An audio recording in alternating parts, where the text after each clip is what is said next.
Hi అండి. ఈరోజు టమాటా కొత్తిమీర పచ్చడి చేస్తున్నాను. దానికి 4 టమాటాలు తీసుకున్నాను పెద్దవి. అవి తొడిమలు తీసేసి చిన్న చిన్న ముక్కల కింద కోసుకుంటున్నాను. తర్వాత పచ్చిమిరపకాయలు, కొత్తిమీర కూడా కోసుకుంటున్నాను.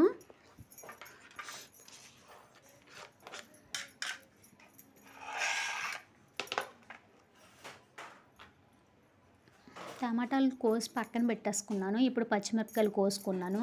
ఇప్పుడేమో కొత్తిమీర కోసుకుందాము. సన్నగా చిన్నగా కోసుకుందాము.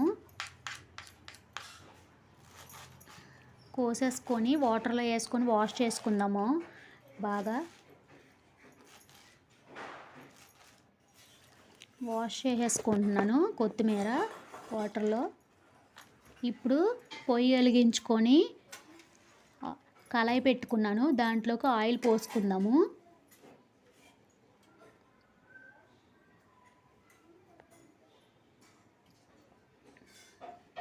ఆయిల్ హీట్ అయిన తర్వాత అందులోకి ముందు పచ్చిమిరపకాయలు వేసేస్తున్నాను. పచ్చిమిరపకాయలు బాగా ఫ్రై అయిన తర్వాత ఒక గిన్నెలోకి తీసేసుకుందాము.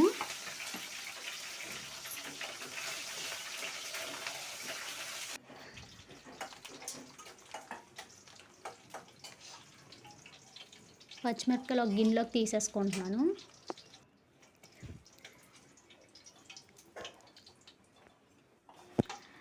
పచ్చిమిరపకాయలు వేగిపోయినాయండి, తీసేసుకుంటున్నాను గిన్నెలోకి. ఇప్పుడు అందులోకి కొత్తిమీర వేసుకుందాము.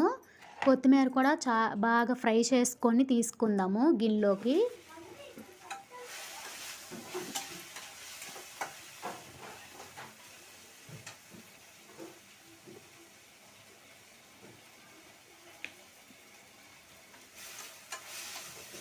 కొత్తిమీర వేగిపోయిందండి, గిన్నెలోకి తీసేసుకుంటున్నాను.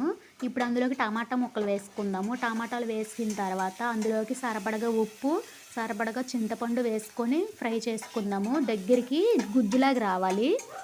అలా చేసుకున్న తర్వాత దాన్ని కూడా మిక్సీ గిన్నెలోకి వేసుకుందాము. వేసుకున్న తర్వాత దాంట్లోకి జీలకర్ర, తగినన్ని వెల్లుల్లిపాయ రెబ్బలు వేసుకొని కోస్ట్గా గ్రైండ్ చేసుకుందాము. అలా గ్రైండ్ చేసుకుంటే ఇడ్లీలోకి కానీ, దోశల్లోకి కానీ, అన్నంలోకి కానీ చాలా బాగుంటుంది పచ్చడి. మీరు కూడా ట్రై చేయండి. ఎలా వచ్చిందో నాకు కామెంట్ చేయండి. వీడియో ఫస్ట్ టైం చూస్తున్నట్టయితే మా ఛానల్ని సబ్స్క్రైబ్ చేసుకోండి. వీడియో నచ్చితే లైక్ చేయండి, షేర్ చేయండి. Thank you friends, bye. పచ్చడి అయితే చాలా బాగుంది.